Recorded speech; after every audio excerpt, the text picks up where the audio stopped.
Great evening, everybody. Are we all ready for Fire Up? Absolutely. If you stay ready, you ain't got to get ready. That's true. Well, I have a great crew tonight. Mr. Taylor Phillips, thank you for being back on the program tonight. Absolutely, yes. And then my co-host, Mr. JD Southern Fried Gentleman. How are you tonight? I'm doing well. Excited to have a great show. We've got some great content coming up for you. We do. It's a pleasure to have Taylor on with us. Thank you for joining us.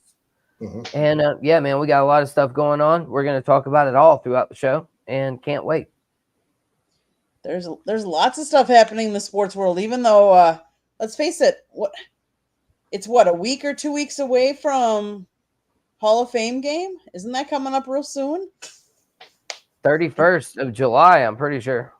Yeah, which is like a little over a week away or something? Yeah, a week from tonight, actually. Yeah. Crazy. All right. Speaking of that, though, right now is like, I can tell you the ACC kickoff. So college football media days, they're all happening. ACC was the last couple of days. I know the American Conference, theirs is the next couple, or was today and tomorrow. Like a lot of college football is starting to heat up too. So for those of you that love football, which would be me, it's that time of year again. Yay! Mm-hmm. So excited. And if you're a baseball fan, baseball is like in the swing of things. So that's always good. Taylor, what's your favorite sport? I like all baseball, football, hockey, and basketball. Okay. So this is a good time of year for you. Yes. JD, what's your favorite sport? I would have to go college football. I love college football. And then, of course, I played baseball. They're a very close second. And I love all sports, though, like Taylor said, too. I mean, college basketball. Literally watching Little League World Series softball. Women's Little League World Series is literally on my TV right now. So give me competition, sports, give it to me. Inject it into my veins. Okay. Well, let's see. The title of the show is previewing the NFL's NFC and AFC East. And of course, there's some more topics. But we're going to start out with the NFL because NFL is like pretty key, pretty big stuff right now. NFC East, we're going to start with Eagles, Commanders, Cowboys, and Giants. JD, what do you think about the NFC East this year? I love it. I can't say that they're the best football conference. I would probably have to give that to the AFC West. But as far as the Eagles, can they repeat as division winners? Obviously, they're primed to. Mm-hmm. Washington, who knows? Jaden Daniels might have a sophomore slump. That virtual 1.5 times speed that he plays might not help him out this year. My co-host, Willow, she might chime in a little bit this evening. She obviously is disagreeing with something I say. But the NFC East in general is very intriguing. Obviously, you got the Cowboys, the Giants. I still don't understand how Brian Daboll has not been fired, but they seem to love the guy. I know a lot of people vouch for him. I don't necessarily think he should be gone, but I think his seat should be hot. So NFC East, yep, very good word. Very good word, Taylor. So, yeah, I'll end it with that, though. I mean, the Giants are loyal to Daboll. You've seen the Saquon Barkley clips. I would lose sleep if we lost him, and then it happened. I mean, the Giants, golly, I would love them to be good, but they're going to be the bottom dweller in the NFC East again this year. Taylor, your thoughts about the NFC East? The Philadelphia Eagles are the Super Bowl champions. I think they'll repeat unless some other team Cuts back on, turning the ball over. For example, the Lions, I can't remember who made the playoffs last year, but the Commanders, yes, they're a juggernaut too in second place. Like JD said, Daniels might be in a sophomore slump, but we'll see. But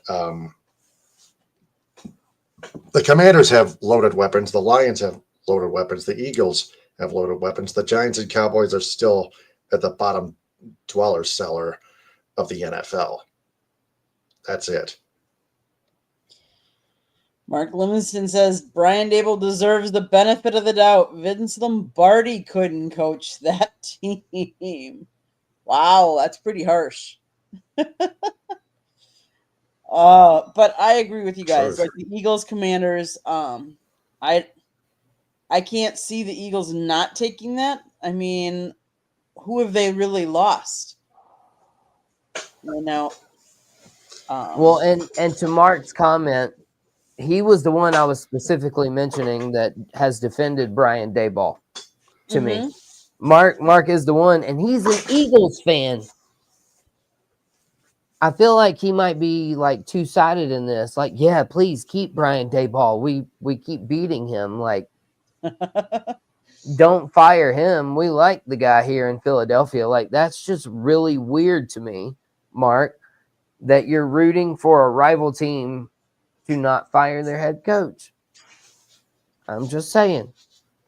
Got a little shady business going on there, Mark. What do you think? Yeah, maybe he wants to keep the Giants where they're in the bottom of the NFC East. So AFC East. Bills, Dolphins, Jets, Patriots. So my question, it's going to be a two-part question for this one. Is there a surprise team this year from that division? And do you think who is going to take the division?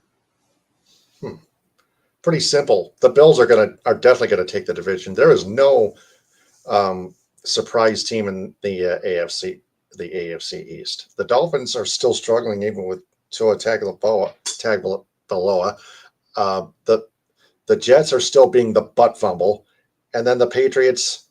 Oh God, just terrible, absolutely terrible. No wonder Bill Belichick left them for the University of North Carolina Tar Heels as head coach. But do you think Vrabel will change that team? As far as I'm concerned, no, unless he proves me wrong. Okay. JD, what do you think? I mean, that was the only thing I think from what Taylor said that I can disagree with, honestly, is the Vrabel turning the Patriots around thing. I think he should have been the hire for them last year. Vrabel was out of coaching for a year. He could have been the coach of them last year, but they went with the linebacker that now his name escapes me. Forgive me for that. I've been keeping track of so many names the last few days with media days. I don't even know what my name is half the time.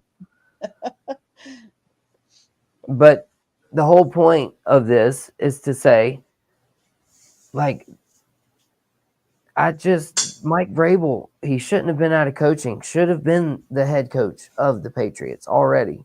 So they delayed him for a year. But again, like I said, that's the only thing from what Taylor said I can disagree with about the AFC East. The Patriots, I'll take them second over the Dolphins because I think Tua Tagovailoa, he's going to be injured again probably at some point. Most likely. I just don't know what it is. They can have a great offense under Mike McDaniel. Love Mike McDaniel. Very likable, personable guy, hilarious head coach. The interaction he has with media personnel and stuff, or even on the sidelines, Mike McDaniel is fantastic. Love the guy. Wish he could win the AFC East. But it ain't happening. Then, of course, you got the Bills, Sean McDermott. If they don't finally make it to the Super Bowl, How many years does Sean McDermott have? Not, you know what I mean, Taylor? Is that a terrible question? Like, if he can't ever make it to the Super Bowl, can you fire a guy who consistently makes the AFC Championship game or takes you deep into the playoffs? That is a tough one. To the equivalent, I mean, I guess it would be like firing Ryan Day, like at Ohio State. Literally, just last year, people were talking about if he doesn't make it to the college football playoff, win the championship, which he's going to be fired. Exactly, which they did. But you're telling me they really would have fired him if he didn't do that this year? Like, man, I don't know. Say he made it and lost. You can't fire somebody like that. But Sean McDermott, you got to hang in there, and you can't predict the future. Right. At some point, though, Sean McDermott does need to get it done. Yeah. Josh Allen needs to get it done. Yes. I can't imagine being an MVP voter last year between Lamar Jackson and Josh Allen. And they can't rely on their kicker either. No, right. He's too busy getting massages. Madcraft, I'm going to say that each week we're taking a different, the East, the West, the North, and the South. So we are covering the NFC and AFC East this week. We have not covered all the other AFC divisions. So stay tuned. Next week we'll do another one, and the following week we'll do another one. So we'll hit all of them.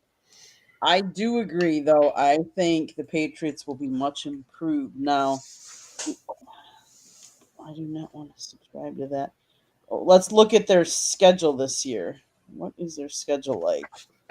The Patriots start, if we're taking regular season, they start they start at home versus the Raiders. Then they're at the Dolphins, home against the Steelers, home against the Panthers, at Buffalo, at the Saints, at the Titans, home against the Browns, the Falcons, at the Buccaneers, home against the Jets, at the Bengals, at home against the Giants. They have a week 14 bye. Then they play at home against Buffalo, at the Ravens, at the Jets, and home against the Dolphins. Hey, Candy, keep that handy. I don't think that's that type of a schedule. No, yeah, keep that handy for just a moment. Okay. And I didn't mean to rhyme, but I did. Candy, keep that handy. Yeah, I like it. So Taylor, bro, are you down? Let's play. You and me will play the win-loss game with Candy right now about the New England Patriots. What do you say? You want to do it? Because that first part of their schedule, and I don't want to give away what I'm going to say, but I think what they could start at is just absolutely ridiculous if you look at that schedule. So, Taylor, you down for it? I guess. Okay. All right. So, Candy, one more time the games. And when she says them, Taylor, you and I will both just say win or loss. And I'll tally them up. Okay. Regular season. They're home against the Raiders. I'm going to say win. I'll take win. All right. So 1-0 apiece. At Miami. I'm going to say win. I'll take a win. All right. So we both got them at 2-0. Home against the Steelers. I'm also probably going to say win. I'm gonna say loss because I know they got Aaron Rodgers, but I just that they still have other weapons like Najee Harris. They have a better offensive. The Steelers have a better offensive line. Keep in mind, and their defense, of course, has improved too. Okay. So JD's got him at 3-0, and you've got him at 2-1. Yep. Okay. And hey, that's fair, Taylor. That is Right. absolutely fair. That could be, but that's, and that too, most of these games are 50-50 games. Yep. I don't necessarily really believe what I'm fixing to tell y'all, but go ahead. Yeah, got him 3-0. Taylor's got him 2-1. Home against the Panthers. Win. Taylor, you first. Win. Panthers are dreadful. Okay. I agree. Win. Don't And get they're me still started. rebuilding. I missed the Panthers talk last week. We'll circle back to that We will. once we finish up. Yep. Later. Another show. Yep. We'll do a final recap at the end after we've done each of the divisions. So, Yep. Patriots at Buffalo. Loss. Loss. Bills are too good for the Okay. Patriots. So 4-1 and 3-2. Yep. At the New Orleans Saints. Win. I'll go win. Okay. 5-1, 4-2. At Tennessee Titans. Win. Win. Mike Vrabel against his former team. Win. Win. Yep. Titans are still rebuilding as well. Home 6 against Cleveland Browns. The Factory of Sadness. Win. Win. This is getting insane when I hear myself say that the It's Patriots getting could be easier. 7-1, Uh-huh. and Taylor's got them 6-2. You know, Atlanta Falcons. At home. I want to say the Falcons win, but just for the sake of being crazy, I'll say the Falcons win. Yeah. Give me the Patriots loss on that one. I'll say Falcons win. In other words, a Patriots loss. Okay. At Tampa Bay. Well, that's a good team. I'd say the Buccaneers win. Okay. JD. Buccaneers also. Okay. At home against the Jets. Butt fumble, win. Win. Okay. At Cincinnati. Loss. I'll say loss because the Bengals are good too. Home against the Giants. Win. Giants are still a derp. Win. Okay. 4 more games to go because we have the bye week then. And then we're into December, Sunday, December 14th. Home against the Buffalo Bills. Loss. Loss. Okay. At Baltimore Ravens. Loss. Ravens are still too good. Oh, yeah, absolutely loss to the Ravens. Okay. At the Jets. Win. Win. And then home against the Dolphins. Win. Win. Okay, so how many does that make? I'm pretty sure I just put them at least 12-5. And Taylor had them at like 11-6.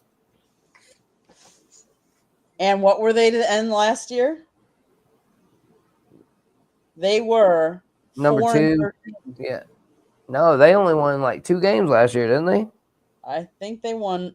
This is from last year, and I think it was 4-13. She's looking it up, folks. I think. I'm pretty sure.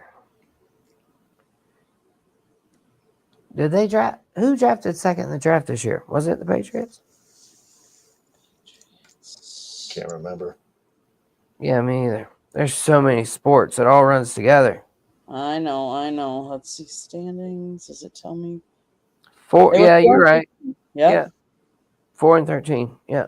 So to go from 4-13, and you're projecting them to be 11. Worst case, 11-6. That's quite an improvement. That's a 7-game improvement. And now, granted, like I said, I did at least give them the benefit of the doubt on a lot of their 50-50 games. Right. They're probably still roster pieces away. So realistically, at the end of the day, the Patriots maybe best case that you could put them at would be 10-7. I think that would be fair for everybody to settle on. And worst case, they could go 6-11. I mean, It says 9-8. but they still have roster deficiency. Right. They'll have to figure it out. But I do think Vrabel will account for a lot. I think he's just a good football coach at the end of the day.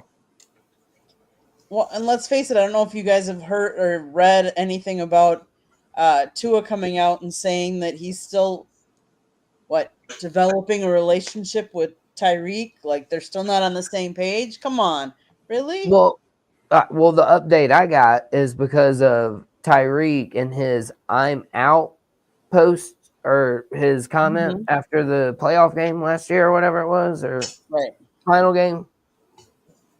He's like, "I'm out." That's the update I got, is that they're still working through their differences following the Tyreek Hill "I'm out" comment. I hear you. It's still a work in progress.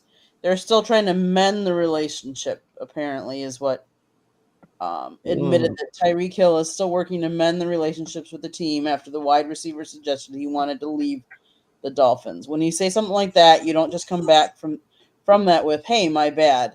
You got to work that relationship up. You got to build up everything again. It's still a work in progress, not just for me, but for everybody, Tua said. Yeah, they'll work through it. I think they'll be fine. I mean, the big issue is going to be Tua staying on the field. And, I mean, Tyreek, I mean, if he has any more children, he might end up in jail for child support. I don't know. He got a lot of kids. I do know that. He does. And a lot of catches. Great football player. That's true.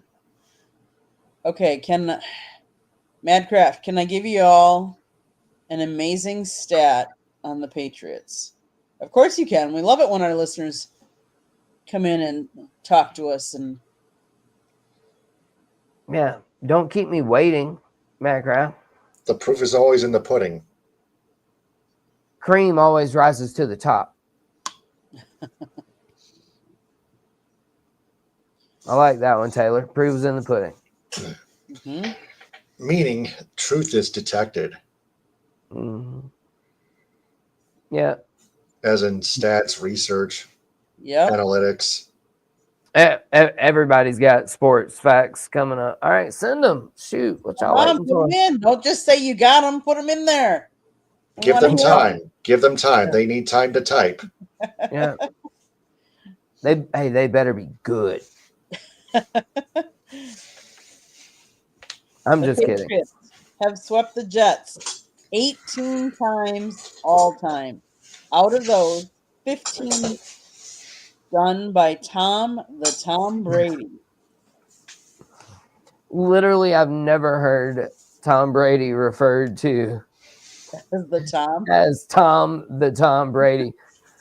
So congratulations, Madcraft. But yeah, that is a heck of a stat.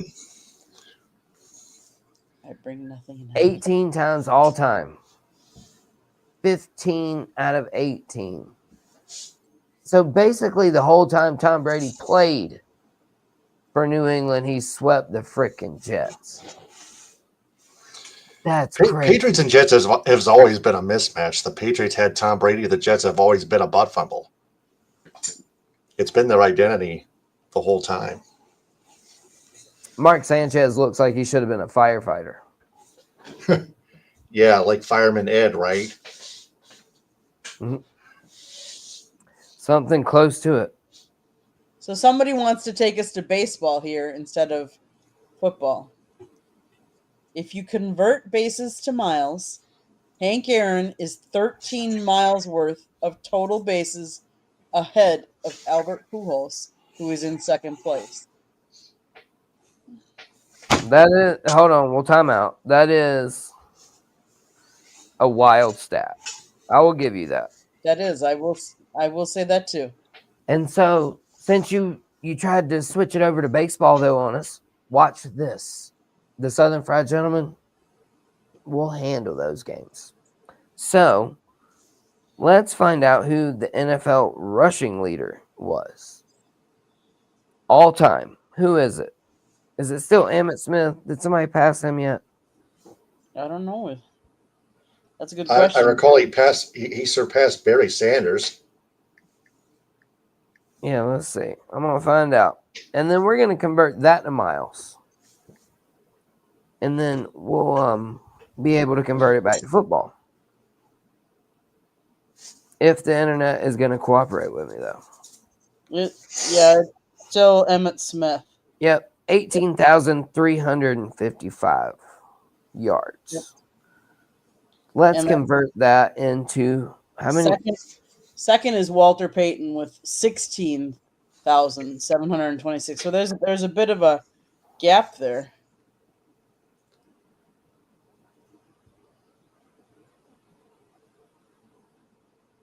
Emmitt Smith has held the all-time rushing yards since 2002. Yeah, I didn't think anybody had broken it yet. Probably won't ever be broken.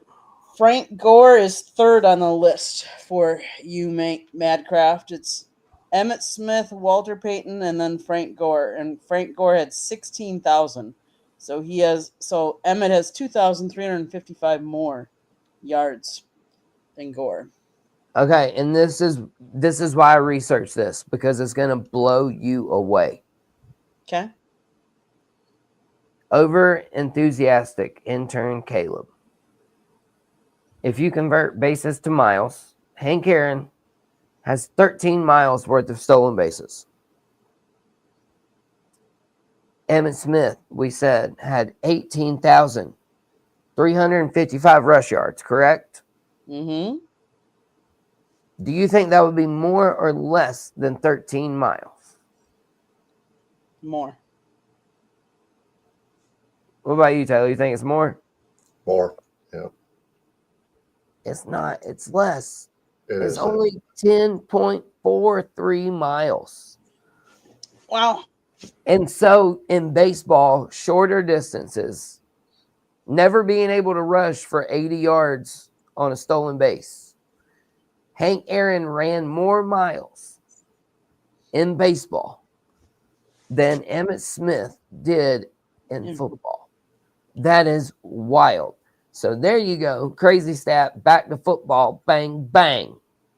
Wow. That is amazing, actually, if you think about it. I mean, incredible. You play way more games in baseball than you do in football, though. Interesting. So that's why it's harder on the knees and elbows. No, that's playing catcher.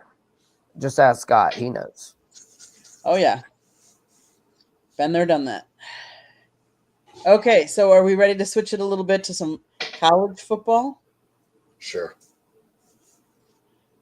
We got a live react. I can't wait to hear what Taylor and Candy have to say hearing these comments. Okay, I'm going to put this on the stage for you. Okay.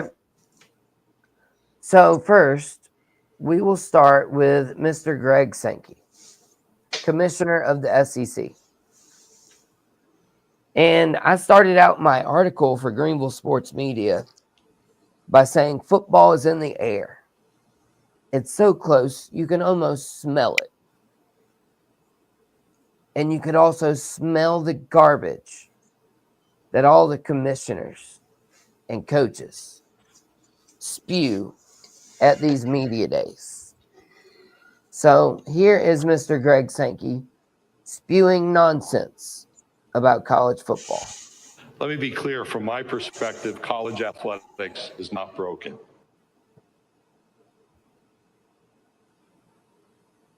Oh, yeah. I read that. I've actually read it in notifications. College athletics is not broken. I don't know why it stopped. It is under stress. It is strained. And the answers we seek are tied into the complexities that have been referenced over time.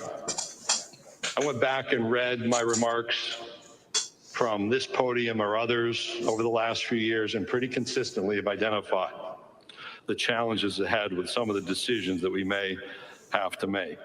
I don't think the answers come from courtrooms completely. They don't come from commentators or commentary. They don't come from those outside sudden experts with their newest idea. Those of us in higher education, embedded in college athletics, know the intricacies of what's in front of us. And we all have to continue to adapt and have adapted as we seek to provide life-impacting opportunities and lifelong memories for young people across our nation. All right. And so that was Greg Sankey and what he had to say about college athletics and how they are not broken. So, Taylor, the one thing I can agree with that he said is it depends on what broken is. Clearly, they're making money hand over fist. So, in that regard, no, college football is not broken. But we all know about the NIL and transfer portal and eligibility right now. And getting paid, too, for athletes. Yeah, the NIL. Name, image, likeness. Right. All of these things. And he said that it's not broken, but that part is broken. And then he said it's not settled in courtrooms. That's literally where everything's getting settled now regarding player eligibility. Diego Pavia suing for more eligibility. So many players. So don't sell me this garbage that college football is not broken. And Taylor, take a few minutes, elaborate. What are your thoughts overall about all of that? Or Candy, either one. Well, what he was trying to say that college athletics is trying to develop even further, and he's trying to have the media everywhere in America to understand that the inner workings of how it works, and it has some flaws, but it's still alive. It's still out there. It just needs to develop even further.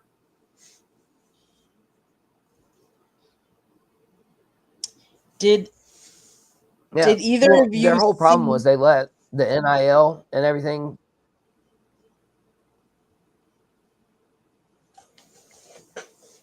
Go ahead, JD. Oh yeah, my bad. Well, I was just gonna say.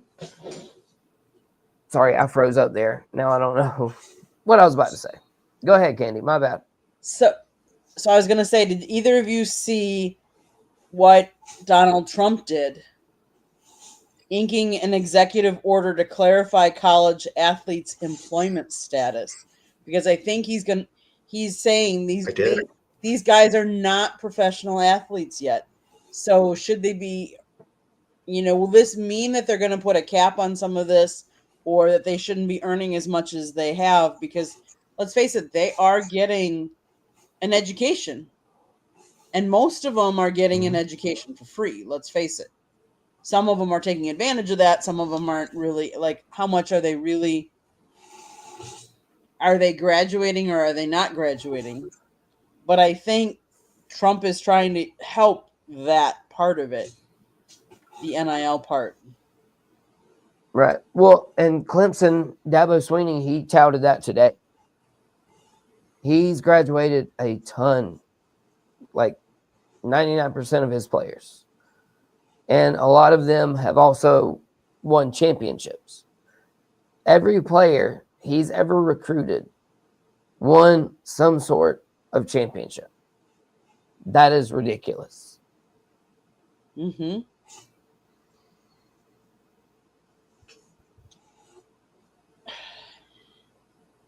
It's going to get interesting because it's a complicated topic. They said universities would become responsible for paying wages, benefits, and workers' compensation, and schools and conferences have insisted they will fight any such move in court, while private institutions fall under the National Labor Relations Law.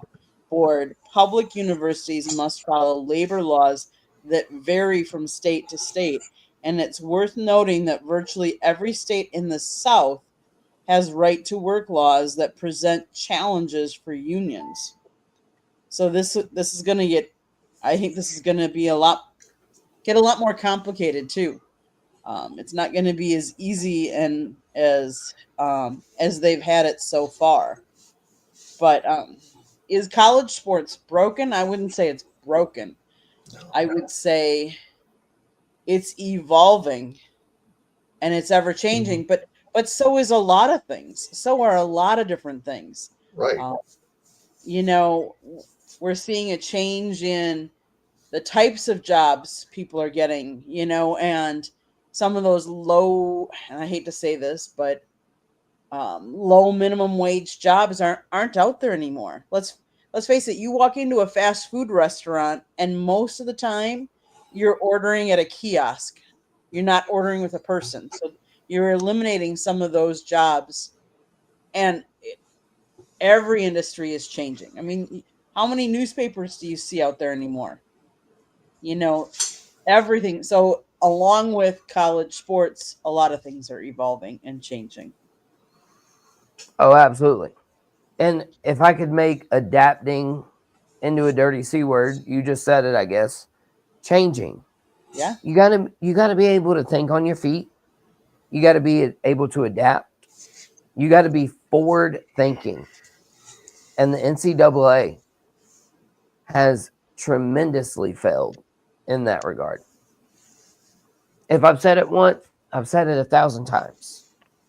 The NCAA is asleep at the wheel, and then they got kidnapped and thrown in the trunk, because you can't tell me that the NCAA is even driving anymore at this point.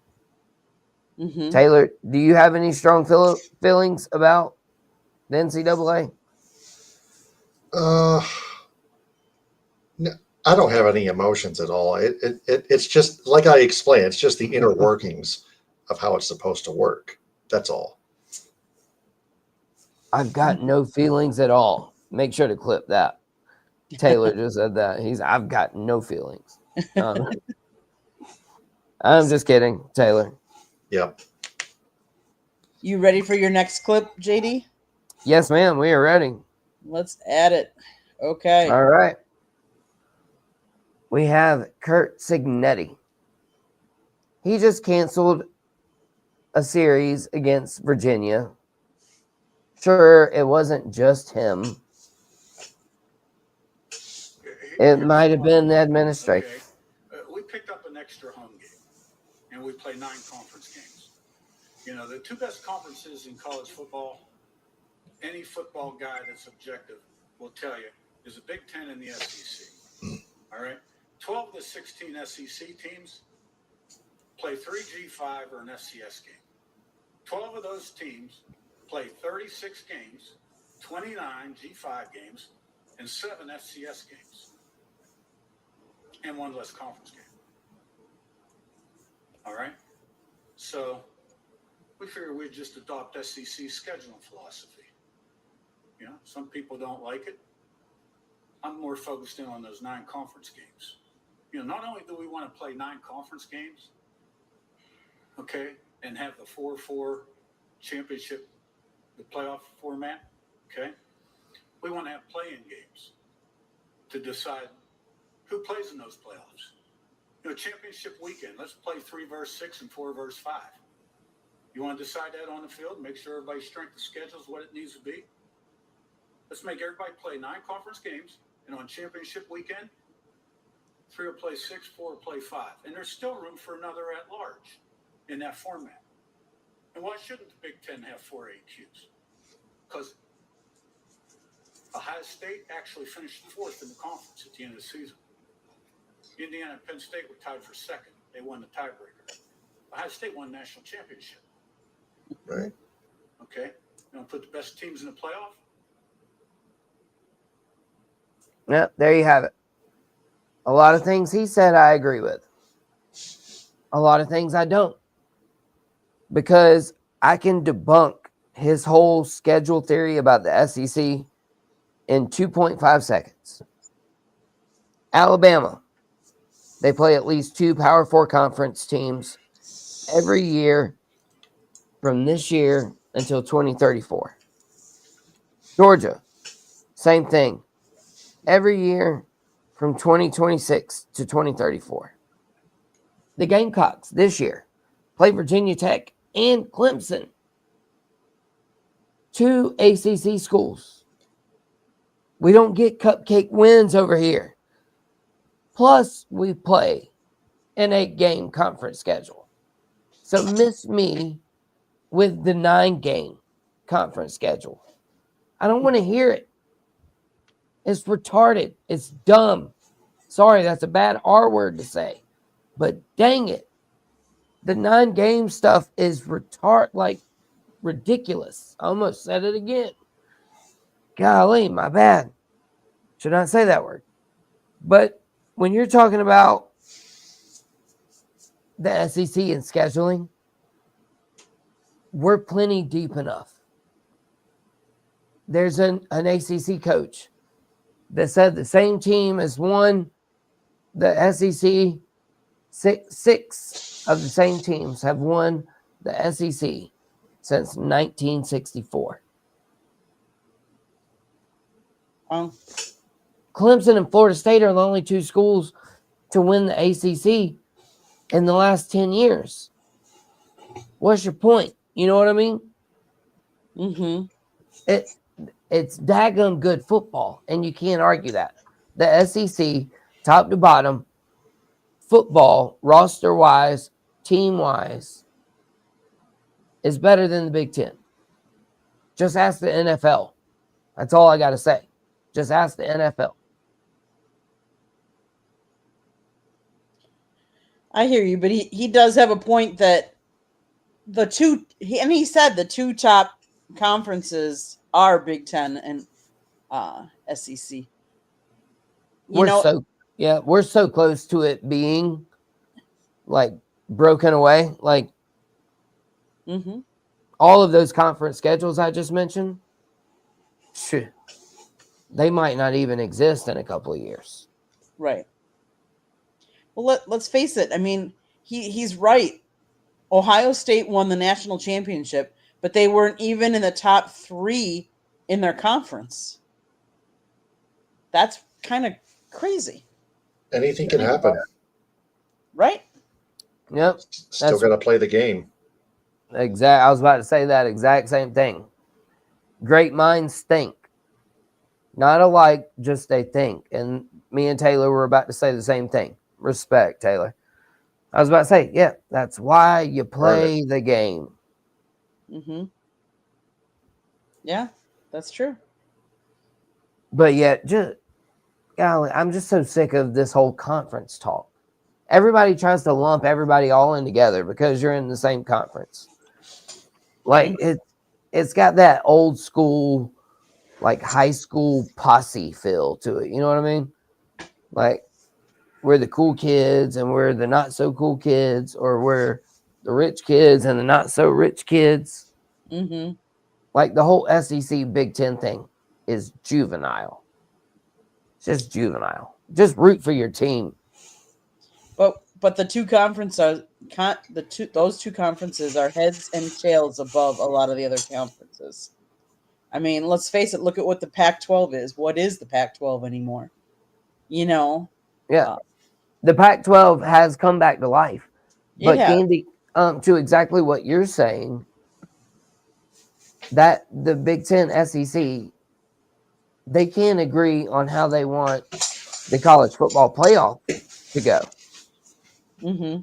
They can't decide. The SEC wants just the 5 conference champions guaranteed.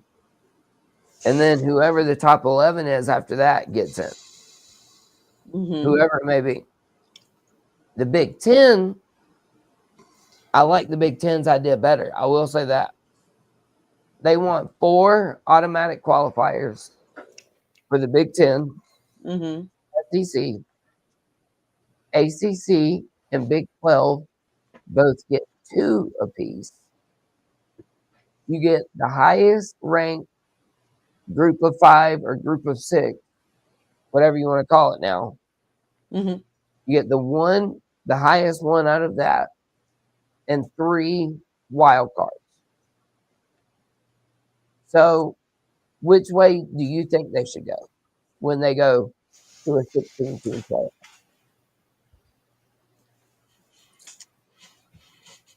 I guess I'm leaning towards the Big Ten way, but it's tough. Yeah, and I mean, Kurt said it there at the end of his statement. You want the best teams in the playoff. Right? Yeah, obviously. I mean, as a Gamecock fan, I'm still butthurt we didn't make it in the playoff last year. We were close, and guess what? I don't think we'll be that close again this year. So it just sucks. It's part of being a fan. Mm-hmm. A realist, yeah. Well, I mean, I'll face it. My Badgers are normally up there pretty.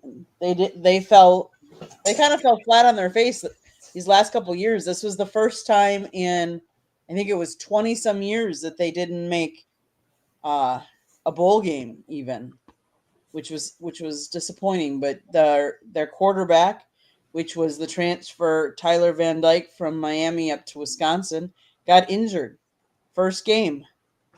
So that makes a big difference. I don't think, if you're not top tier elite, you don't have the depth and talent, unless you're a top tier, long historied program. So if you have injuries, it really hurts your team. Yeah. And speaking of all this conference realignment stuff, Ben Blaylock, he mentioned something and it made me remember something. But he says the Pac-12 is the WAC 2.0 now. They basically took all the teams from the WAC and are reviving themselves. That's always how the conference realignment has went. But what I was going to say is, did y'all see Memphis? They offered the Big 12 like a buku of money. I don't know if y'all know what a buku is, but that's a lot. Yeah. They offered them a buku. Never heard of it. It's a Southern word, Taylor. And honestly, I don't even know what it means. I just know sometimes we use it to describe something in mass quantity. Yeah. Like the amount of money that Memphis, they offered this conference to get in the Big 12. The Big 12 is like, nope. Swipe left. Good to go on that. No, thank you. And everybody's just like, what?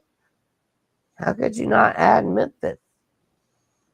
But all of the conference realignment stuff, they got to be renamed and rebranded because half of them don't even make sense anymore. I think they eventually will. I mean, the Big Ten is no longer 10 teams.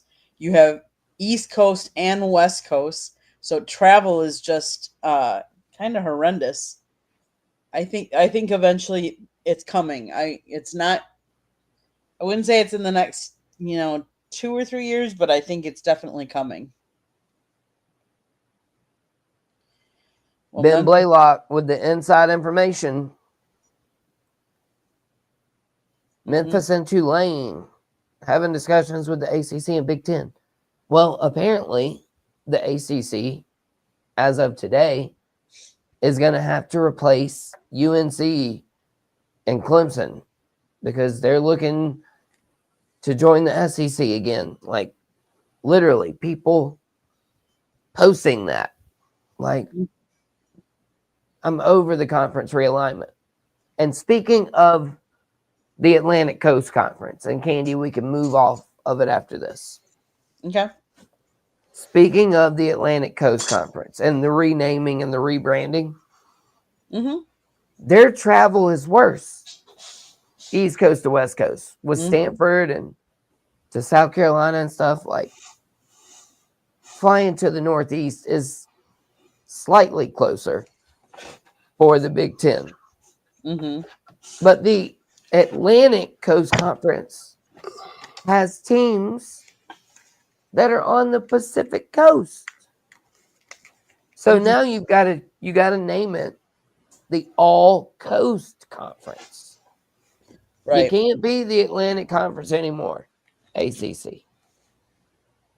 Well, I've always said Big Ten couldn't either, though, because they have Rutgers on the East Coast and they have UCLA over on the Pacific Coast side. So, like, that's just crazy.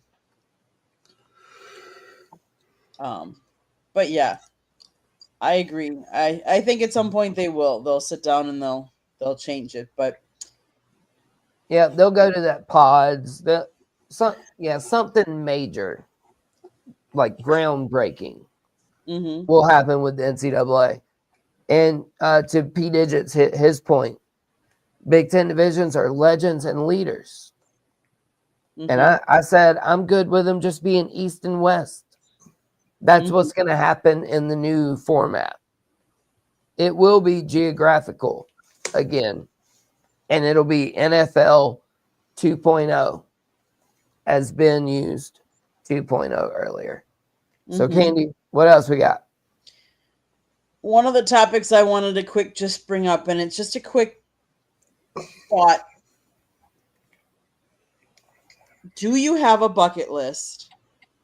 And if something's on the bucket list, do you have a stadium that either you wish you had already gone to because maybe it's no longer even with us anymore, or do you have a stadium that you would like to go to that is on your bucket list? I can tell you one of them that would be on mine, and I know it's on my husband's. We would like to go to Fenway Park. We've never been to Fenway Park. Now, it could be a baseball stadium, it could be a football stadium. Obviously, I'd like to get sometime down to Dallas and Cowboy World. I mean, that stadium is supposed to be, phenomenal. JD, is there a stadium that would be on your bucket list? I am known to try to live vicariously through my children, and Trip is a huge Ronaldo fan, and Paxton is a huge Messi fan. So they literally disagree just because on who's the GOAT of soccer. So yeah, give me any of the stadiums that y'all saw on your recent vacation. Okay. I don't even remember where y'all went, but soccer stadiums. And then to be more specific, I haven't been to Truist Park. I would love to see the San Francisco Giants Stadium, Dodger Stadium.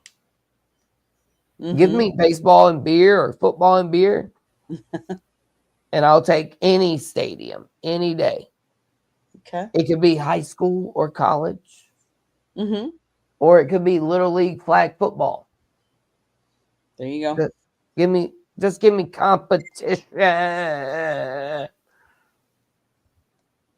Yep. Taylor, is there any stadium that's on your bucket list that you'd like to go to? I can tell you we were just up in Detroit, and not that we went inside, but we were at the Big House. I've been inside the Big House before, but it could be a college, it could be an pro baseball, football. SoFi Stadium. SoFi? Okay. Because I do want to go outside the box because SoFi Stadium has all these incredible screens, incredible ceiling, the roof, everything inside the stadium is incredible. Mm-hmm. Yeah, whether you host the Rams or the Chargers, just everything you see when you walk into that stadium is incredible. Mm-hmm. Oh yeah, so definitely give me SoFi. Mm-hmm. And it also depends, I guess, too. I guess could I like remix your question just a little bit, not to change it or anything really. Sure. But is there a specific stadium you would like to see during a specific event?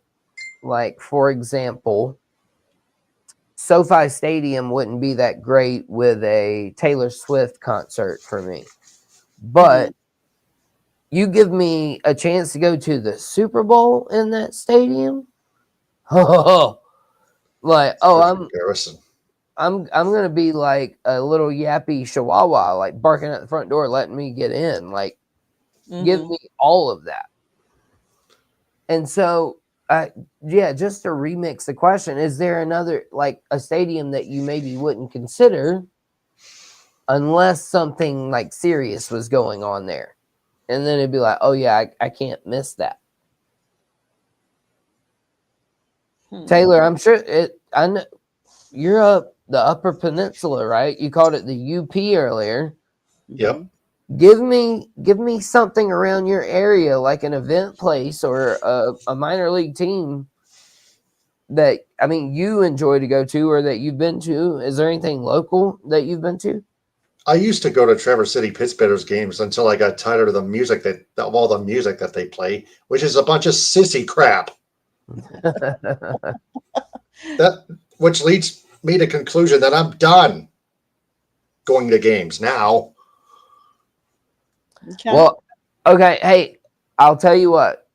If you come down to South Carolina, Spartanburg, I personally know the DJ for the Hub City Spartanburgers. Yes, that is a baseball team. Yes, that is their name. They're in Spartanburg, and they're called the Spartanburgers.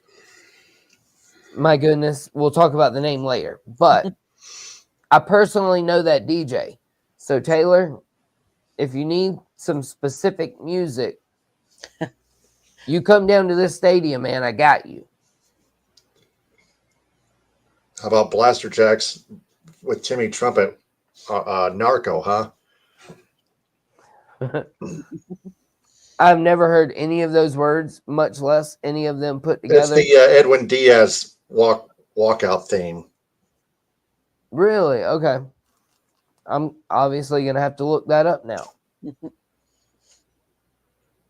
The Edwin Diaz walkout theme. Yeah, Timmy Trumpet, Blaster. Yeah, you never heard of Timmy Trumpet? Come on. No, I really haven't. Oh my God, really? I lived a sheltered life. Okay. I think part of my thought behind the question kind of is some people have bucket lists, and some people, like, I've heard some people want to go to every MLB stadium, and they want to do that. I can say that I have been, a couple years ago, I went to every spring training site in Arizona. So I've been to all those ballparks. I've been to a number of them here in Florida, but not all of them. And then you hear like the iconic venues. Like I've been to Wrigley Field. I've been to Lambeau Stadium. And some of the big iconic ones. But I've never been. I see P Digits said Red Sox Field.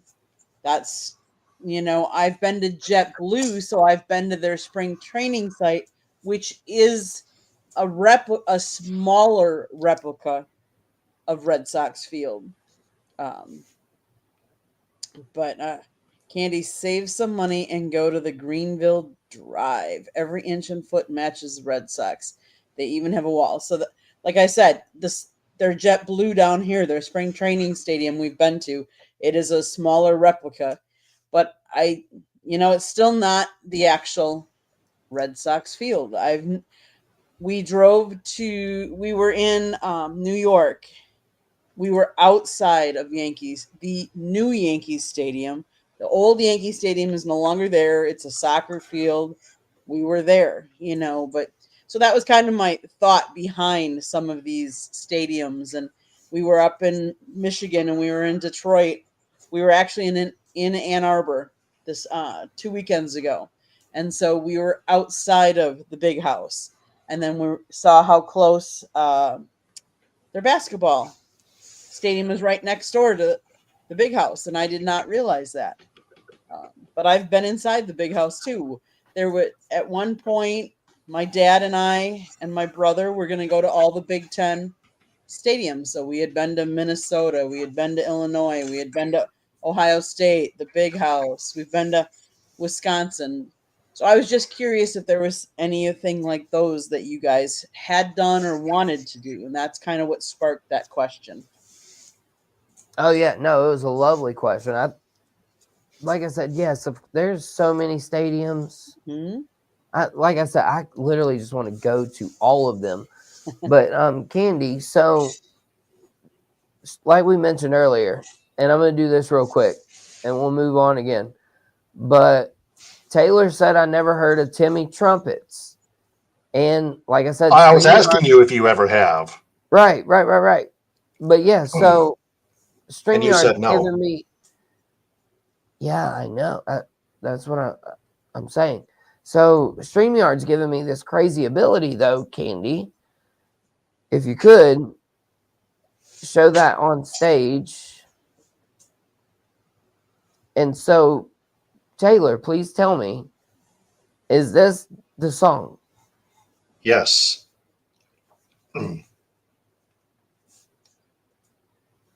It is. Nice. Here, let's let it play for a minute. We'll let everybody hear it. We'll hear the greatness with you. Let it rip. Because I've heard it in Ithaca High School in Michigan on opening kickoffs for the Yellow Jackets when I was commentating them. Nice. Before WMLM went off the air permanently due to a revenue shortage just Yeah, last hold on. winter. Yeah, hold on a minute. I'll bring it back. There's like a little drop right here, isn't there? Yes.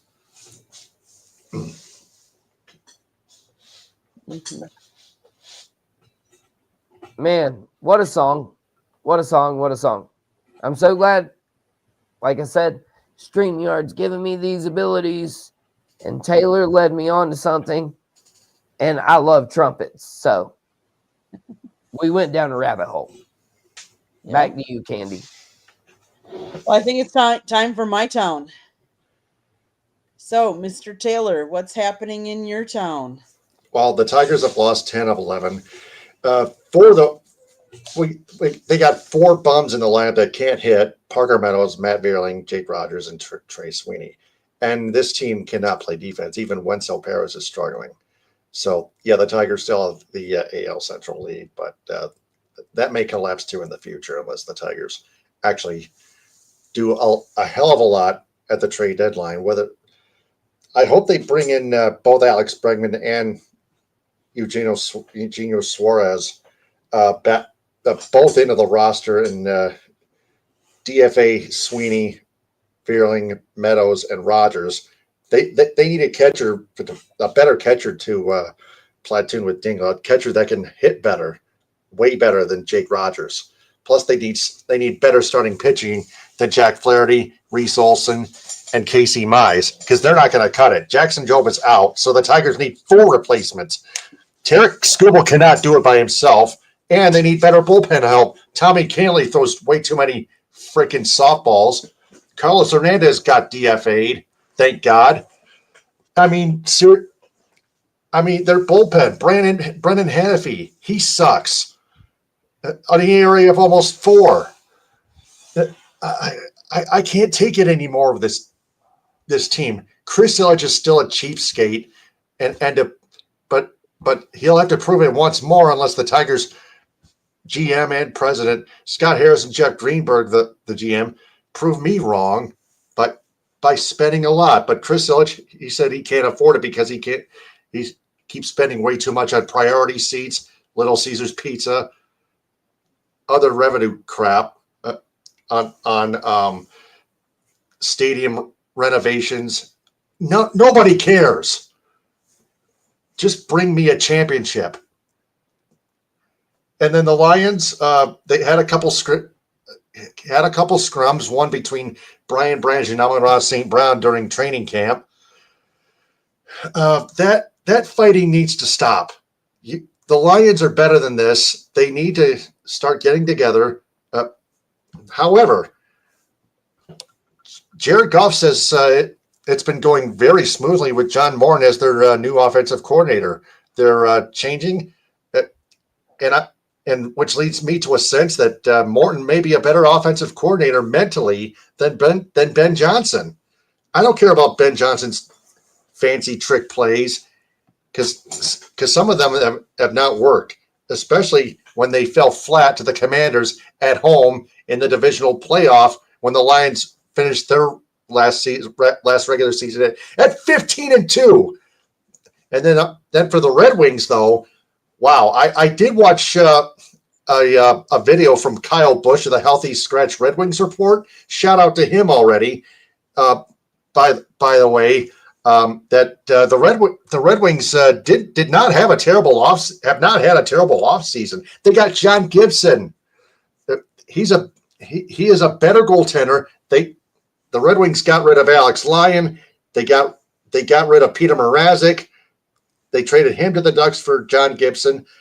My goodness, the Pistons had a decent summer league. But back to the Red Wings, they got Mason Appleton. Not a goal scorer, but he can defend, especially on the penalty kill. And they got James Van Riemsdyk, who can bring more scoring and more veteran presence. It's just a 1 year, $1 million deal. It's very cheap. So, and Michigan football will still have a competition at quarterback for the number one between Bryce Underwood and Davis Warren, I think. But I think Bryce Underwood will win that quarterback battle for the number one quarter spot hands down. For the Spartans, who knows? Jonathan Smith is entering his second year as head coach of the Green and White. I may not know any of those new guys anymore, but I'm going to have to do some research on them. So that's all I have for my town. Holy smokes, Bullwinkle. Mm-hmm. Yeah, hey, man, you opened up the curtains, the back door, the windows. You let everybody all up Pandora's box. You let everybody all up in your town right there, man. That was good stuff. You let everybody all up. Detect truth. Pandora's box. Yeah, there's a lot of it. I think Chris Illich and his wife Kelly are on the verge of filing for divorce. By the way, they actually have in the past few months ago. Spoiler alert. Mm-hmm. Right. Spoiler alert for anybody who didn't know about that divorce. And so yeah, I'll take over there, Taylor, with my town, and I'm also going to combine my parting shot, and I'm going to throw it to Candy and Taylor, and then I'm going to be done. I think we're going to be done for the evening. Okay. And so for my town, we talked about media days and a lot of what people said that was crazy and all of this stuff. But what happened in my town was the Southern Conference media days. Just Tuesday of this week. We had my guy Mark and Greenville Sports Media there. Shout out to South Florida Tribune because you get all this coverage that I do through them as well. So thank you to all of you who allow me to do this, and make sure y'all hit like, follow, share, subscribe on Taylor, myself, Candy, South Florida Tribune. Go to Greenville Sports Media. Most of what I said tonight, you can find it in an article on their website regarding the college teams and the media days and the crazy things, the hot garbage got spewed from all of these commissioners and everything. But in my town, as I said, Southern Conference media days happen. And it's that local small town. You get to know these players on a different level versus when there's 400 and 500 people in the building. Players tend to get nervous, especially when they're talking to media and things like that. And so the larger surrounding you put them in, the more uncomfortable they're going to be. And so the beauty of the Southern Conference media days is that you get them, there might be 20 or 30 people there from a conference of 12 teams, media-wise. You're not talking about a lot of people that are traveling and have the ability to go cover that stuff like we do at Greenville Sports Media. And so I am the Southern Fried Gentleman of Southern Fried Sports. And in my town, I have greatly loved the media days these past few weeks. And so, Candy, last thing I will say, Taylor, last thing I'll say, I don't know if you watch much golf, Taylor.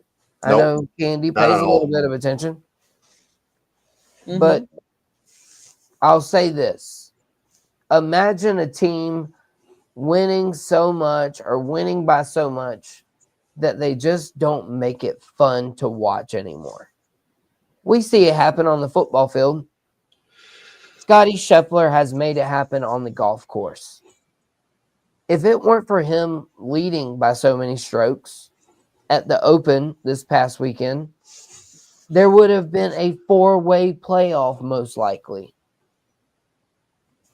In golf, a 4-way playoff would be incredible for the TV ratings and for the sport.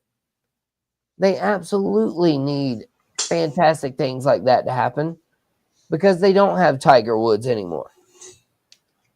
And Scotty Scheffler dominating the field is nothing like Tiger Woods and his domination. It was just different.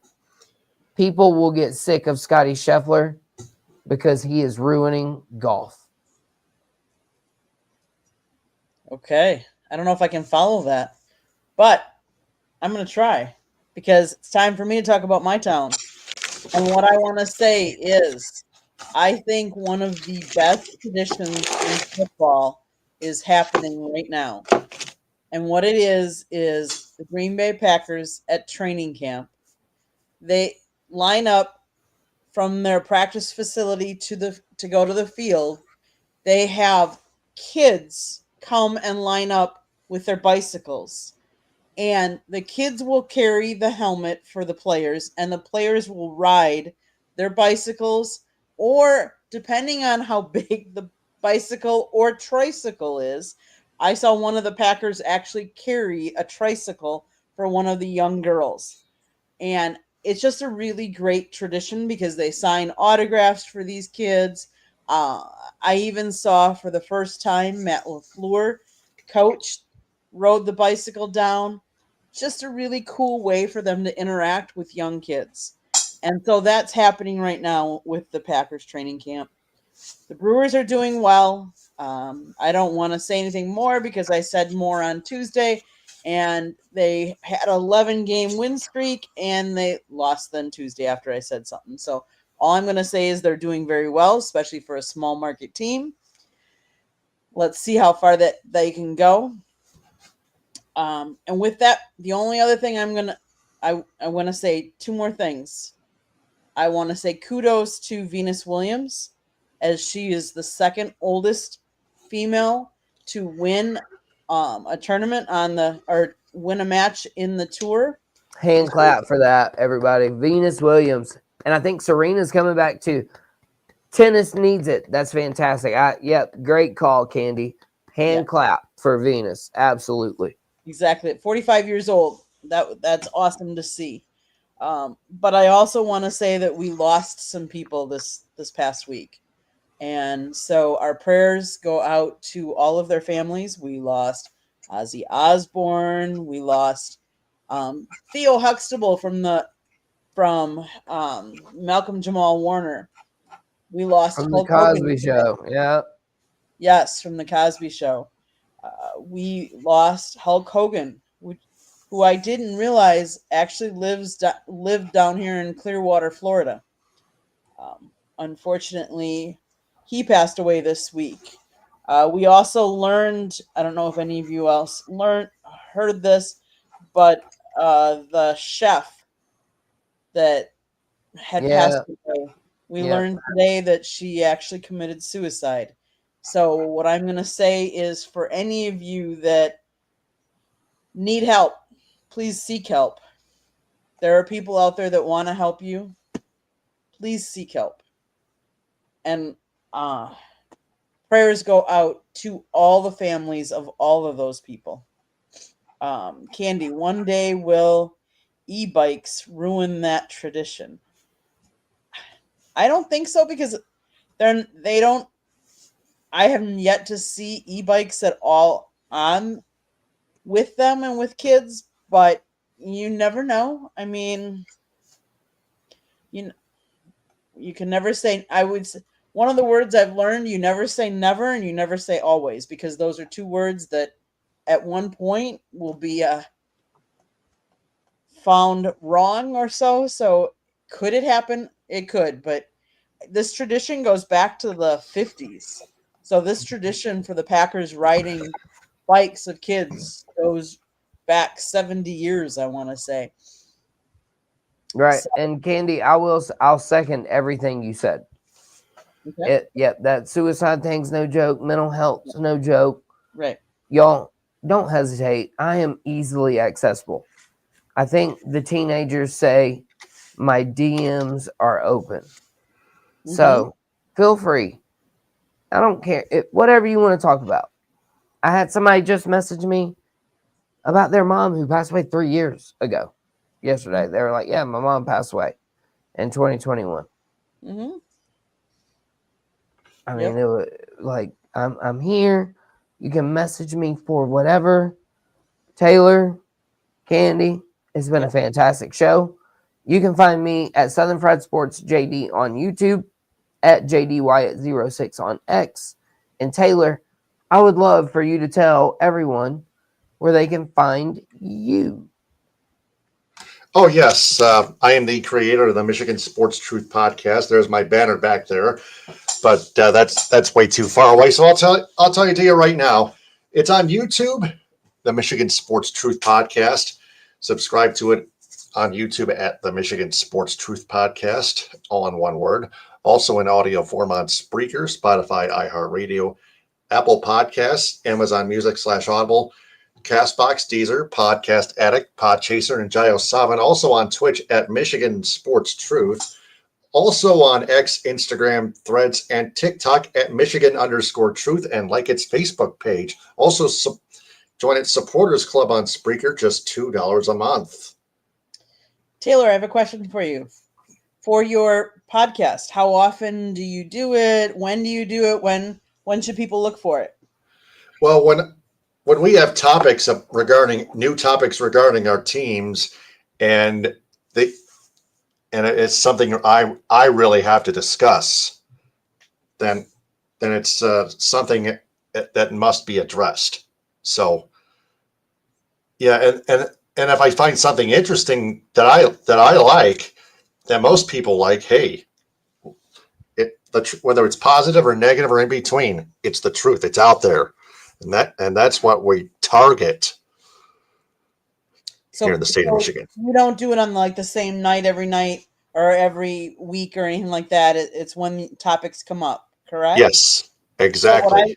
So what I would tell people is definitely subscribe to his YouTube channel and turn on the notification, because if they turn on the notification, they know exactly when you're going live. Exactly. So they can check you out. Perfect. JD, also, click or tap on live to find its latest full episodes on YouTube. Also, check out its shorts videos. Yep.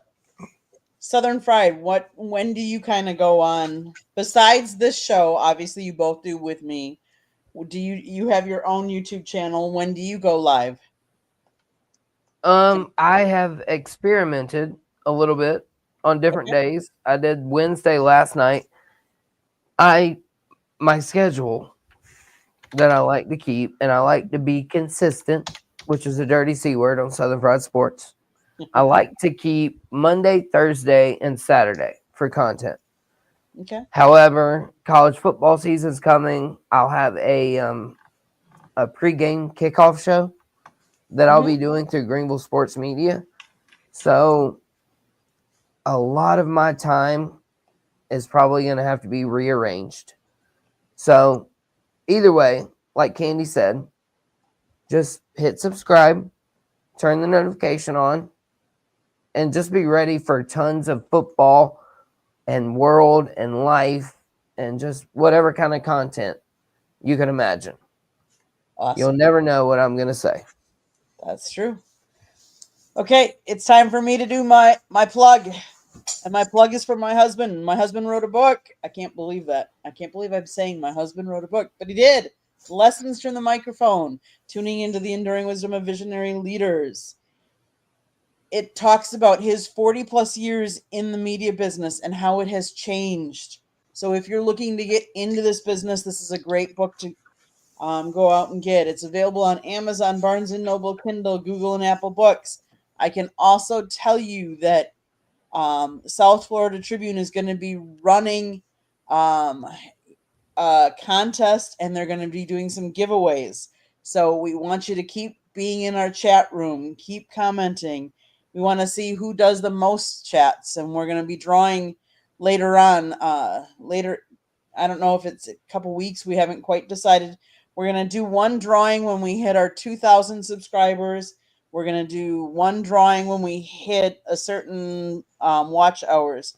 And then we're also going to be tallying up who's in how many chats so we can give away some free things. We have some books. We have some great people that have given us some content or giveaways and stuff like that. So make sure you are watching and commenting and stuff like that. But you can buy this book on Amazon, Barnes & Noble, Kindle, Google, and Apple Books. There's also a link on our website.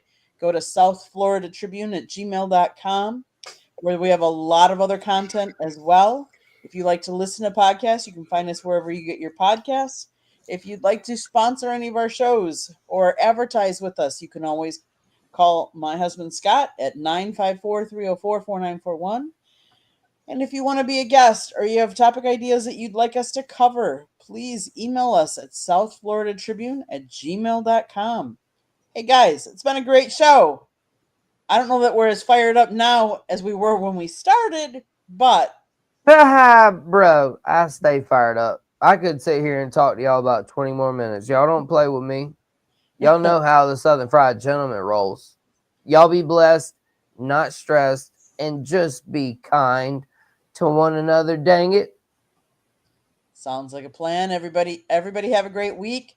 Tune in next week, Thursdays, 9:30 p.m. And you never know what we're going to be talking about next week. So tune in. Although we will take one more. Let's see. AFC, NFC. Let's see. What should we do next week? We have north and south left. We got north and west. I thought y'all did south last week. Right. We did south. Yeah. North and west. Let's do west. Let's do west next week. Sure. Well, actually, we probably should do NFC North and AFC. NFC and AFC North next week. Because whoever plays in the Hall of Fame game. That would be the Lions play, right? And right. It's still an exhibition game, but yeah. Right. Yeah. But still, yeah. Well, I would say we do that. Yeah, we'll tie it in there together. Yep. AFC North and NFC North.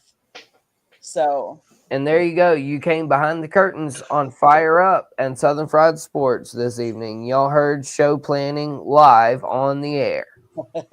Have a great week, everybody. We'll see you next week. Bang, bang.